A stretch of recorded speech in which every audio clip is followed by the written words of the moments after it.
You're twice as sure with two great names, Frigidaire and General Motors.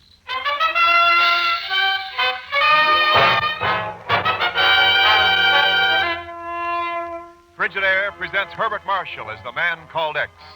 Wherever there is mystery, intrigue, romance, in all the strange and dangerous places of the world, there you will find the man called X.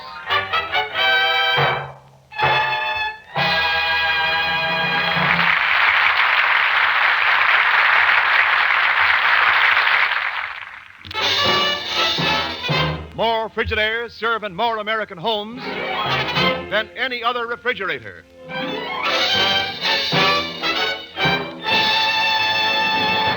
And now Frigidaire presents Herbert Marshall as Ken Thurston, the man called X. The other tenants in the same building, of course, know very little about Ken. That's the way it is in a New York apartment house. But there are other people who do know, and some of them have rung the door buzzer and been admitted to Ken's lodgings.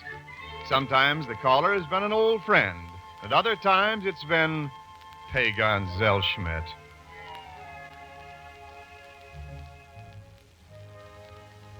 But you don't understand, Mr. Thurston. Why should I come here at 1 o'clock in the morning if I didn't have a good reason? I don't know, Pagon. The last time you wanted to borrow $10. But this is serious. By morning, I may be a dead man. Maybe soon if you don't get out of here. Let me get back to bed. Yeah? I'll bet you wouldn't talk like this if you had seen the ghost of your old dear friend, Jose Martinez. I haven't got any old dear friend, Jose Martinez. Neither have I anymore. He got drowned on the ship, the Papago. The one that hit a mine and blowed up. Papago? About 6 months ago. Yeah. I want him not to go around making like a sailor. Wait.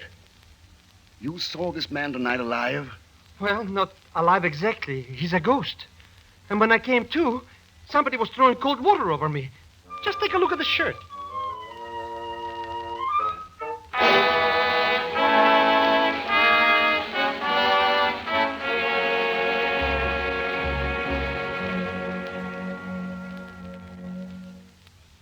Haven't been able to get much information, Chief. It seems that Papago hit a floating mine somewhere near the Azores and sank with all hands. The only wreckage found was mostly deck stuff. A couple of lifeboats. What cargo was she carrying, Ken? One that gives us plenty of reason to come in on the case. Medical supplies for Greece. Well, that's reason enough, all right. Only what makes you think there is a case? Chief, the fact that Pagon saw a crew member of that freighter here in New York last night when everybody on board supposedly drowned. Looks a little screwy, doesn't it? Well, if Pagon really did see the man. Who owned that ship, Ken? Some little layout called the Jordan Transportation Company. Offices at Los Angeles Harbor and San Pedro. They own a sister ship, the Pima. Supposed to be loading out there now for a run to the South China coast. But suppose the Papago did strike a drifting mine. Several boats have done the same thing since the war. Where's any case in that? Medical supplies are pretty good items on the European black market. But how can you sell anything on the black market when it's already sunk in the ocean? I don't know. Maybe the same way a dead man can walk down the street 6 months later. Chief, I'm going to San Pedro.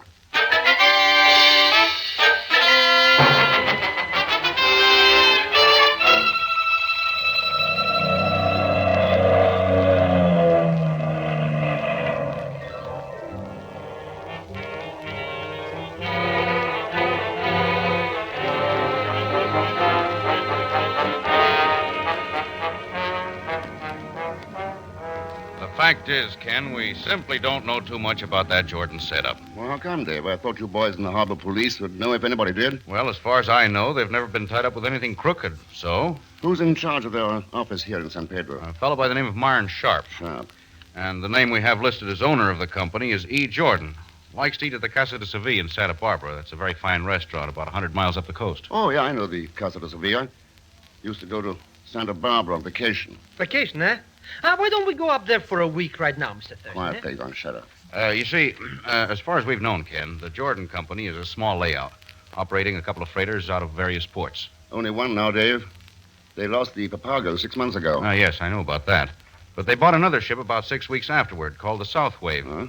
Left here just last month on a South American run. South Wave, eh? Dave, when's the Pima scheduled to sail? In 4 days, if they get done loading. See, Mr. Thurston? We got time for a short trip to Santa Barbara. And that's exactly where I'm going. Good. I'll get ready right away. You buy yourself a pair of dungarees. You're going to stay here and try to get a job with the Jordan Company. But why should I want a job? I don't even know anybody here in San Pedro. Oh, you might run across an old friend around the docks. Jose Martinez, for instance. Say, I might have that. I always did like Jose. Hey, he's dead. Oh, no.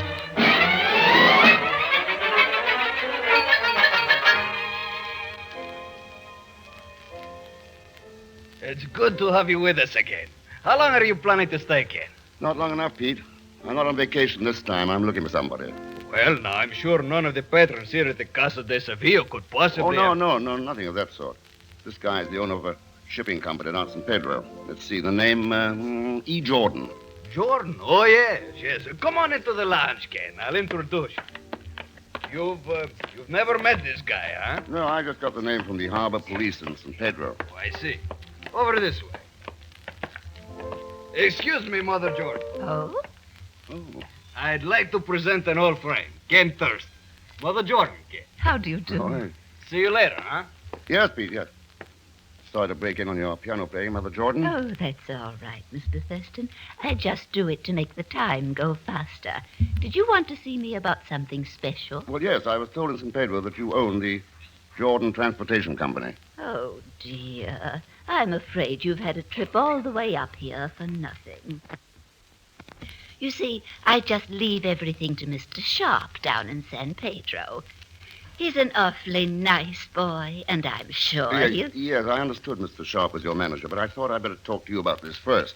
Well, I'm afraid you think I'm not even very intelligent. You see, I only inherited the business from my dear husband passed away last year. Oh. Then it's Mr. Sharp who really runs the company. Yes, and I was awfully lucky to get him. He's always so nice, so polite. I'm sure he'll be able to take care of you. Yeah. Mother Jordan, have you ever thought somebody in the company might be doing something, underhanded? Why, Mr. Thurston, what a thing to say. Why don't you and I go down there together? Straighten things out. Well, now I would enjoy the trip. Only, young man, don't you dare go down to San Pedro and start a fight with anybody. Mother Jordan, I don't have the slightest intention of starting a fight. Not the slightest.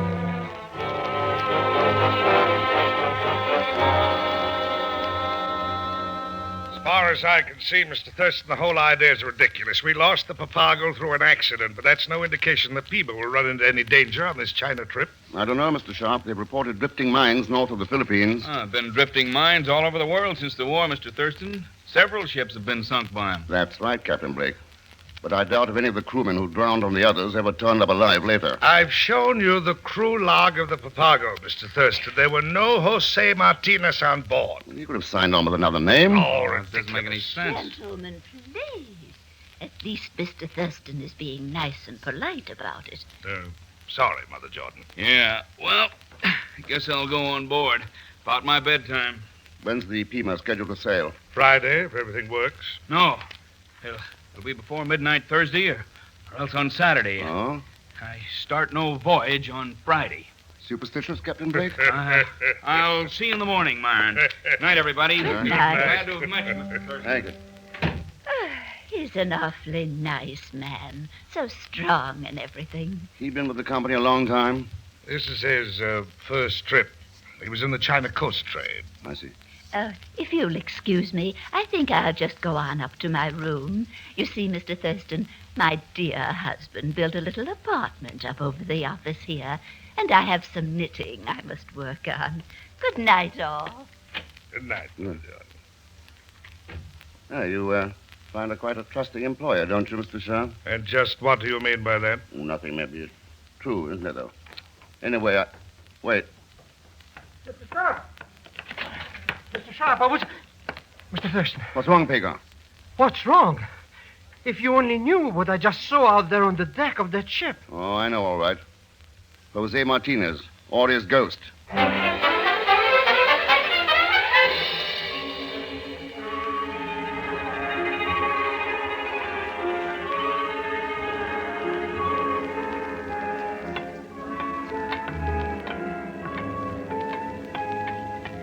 Think he's up here on the foredeck someplace, Mr. Thurston? Oh, he could be any place by now, Pagon. I wanted to get away from Sharp. You any trouble getting a job? No. The sharp guy said no chance. But I ran into Captain Blake when I was leaving it, and he put me on. I'm a deckhand, whatever that is. Good. Now, what you find out? That little storeroom next to the bridge is packed full of dynamite cases. Oh, so that's it. That's where I was when I saw the ghost of Jose's. Mr. Rex, it looked just as... What was that? I don't know. It's on the other side of the deck cabin. Come on. I don't really care about finding out what it was, Mr. Rex. Here, give me that flashlight. Nobody in sight. Well, in that case, why don't we get out of here? Look out. That hatch is open right behind you. Huh? Say, somebody could very easily fall down. Look. Looks like a dead man lying down there. Dead man? Dead nothing, Mr. Rex. It's been dead for 6 months. That's that ghost of Jose Martinez.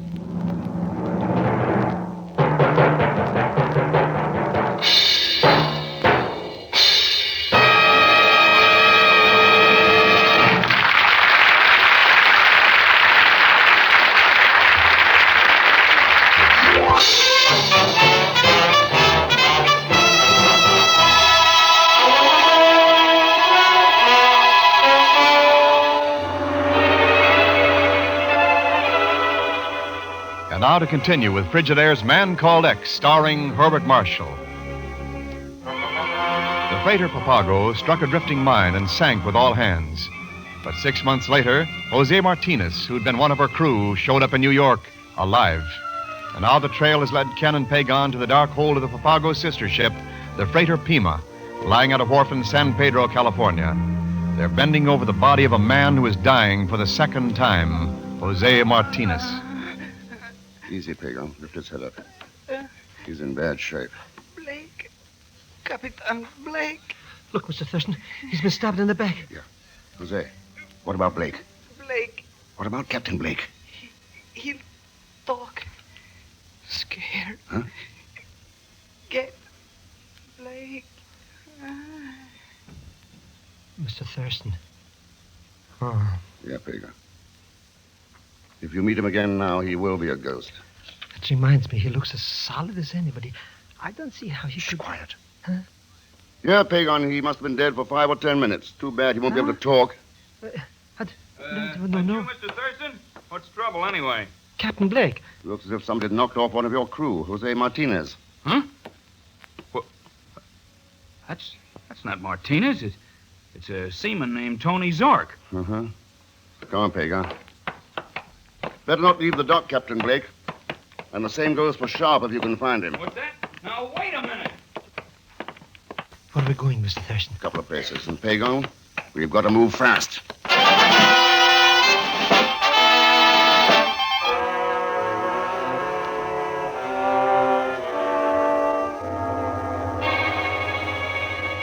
Oh, sure, Ken. The South Wave lay over there at the Jordan Wharf for 10 days or so. I saw her quite a number of times. Good. What does she look like, Dave? I mean, in a general way, the overall outline. Oh, I don't know. About the same size and shape as the Pima.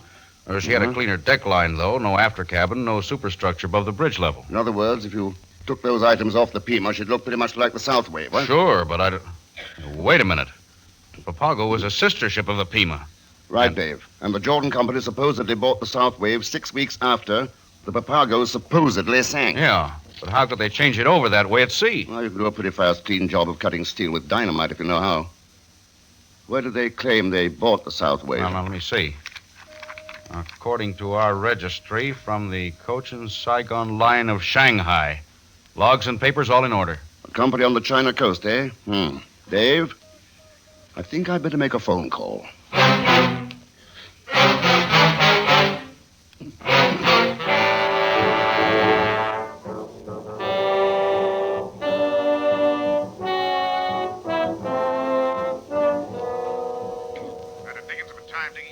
At this time of night, Ken, but anyway, here it is.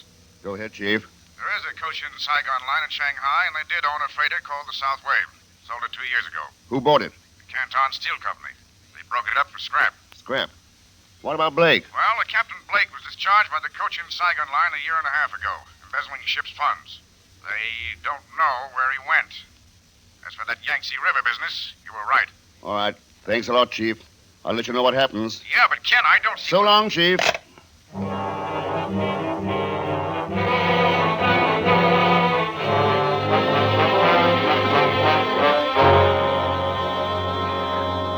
In other words, you're telling me you didn't know that Tony Zork's real name was Jose Martinez. Is that it, Captain Blake? That's right, Mr. Thurston. I sure wouldn't sign a man on this ship if I knew he was going around under an assumed name.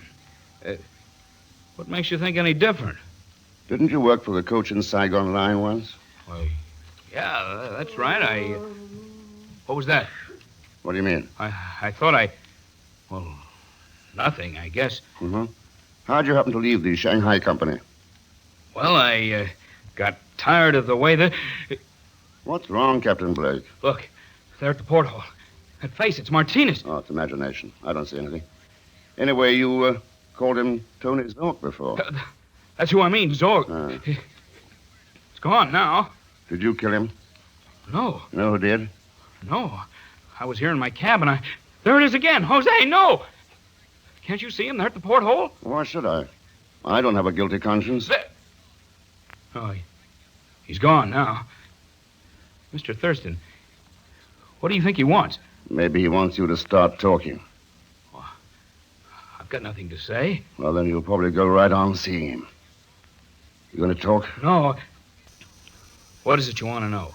How did you fake the sinking of the Papago? What do you mean? Well, we blasted off some of the superstructure, threw it overboard. And we headed south out of the shipping lanes and repainted the vessel and changed her name to the South Wave. What happened to the cargo? I sold it on the black market at Marseille. Then we went back. What about the log and papers the South Wave was registered under? Forged? No, they were the real McCoy. I stole them from the Cochin Saigon at the time they scrapped the ship. And I suppose the same deal was being planned for the Pima on this next trip. Yeah, that's right. We'd already started rumors about mines being seen north of the Philippines. Only this time we'd have her name changed and sold her to some China Coast company. You don't need papers for that. And these medical supplies would have ended up on the Shanghai black market instead of going to the people they were meant for. Well, what are you going to do, Mr. Thurston? I'm going to smash this thing wide open. Who planned all this anyway, Blake? Who'd you take your orders from? Well, Sharp! He takes his orders from me, Thurston.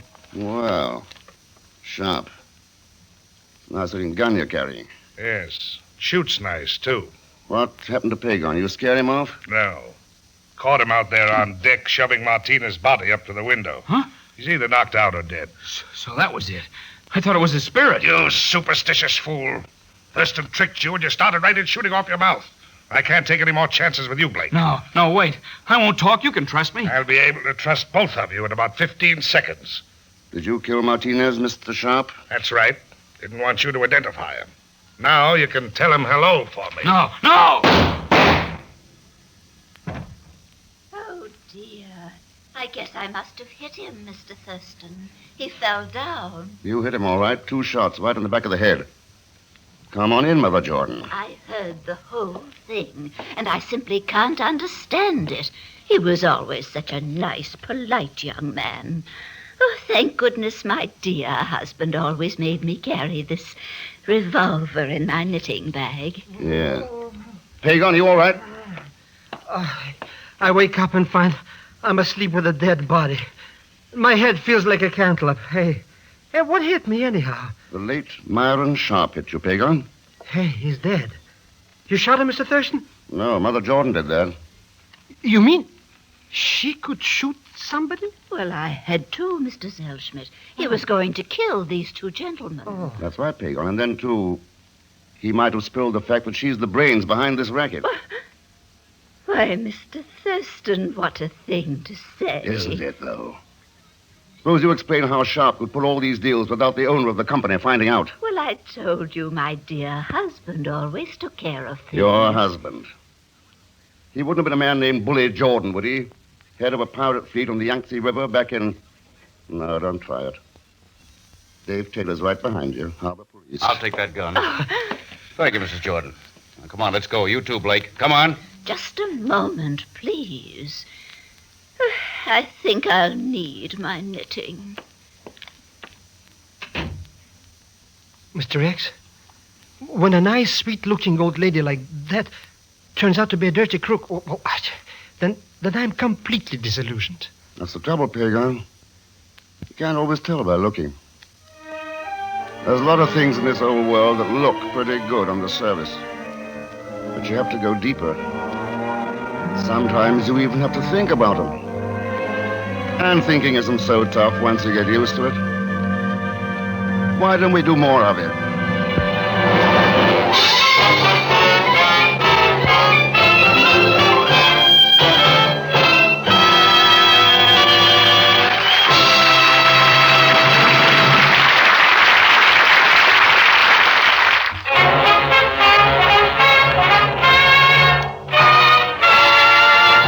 Frigidaire star, Herbert Marshall. Ladies and gentlemen, America's production depends on steel, and steel depends on scrap metal. So please help increase the production of the things you need and help to keep employment high by collecting steel and scrap iron around your own home. Turn it into your local drive or call your local scrap dealer right away. Now, next week, our story is called A Ruby for Pearl. And it has to do with one of the smartest international rackets you ever heard of.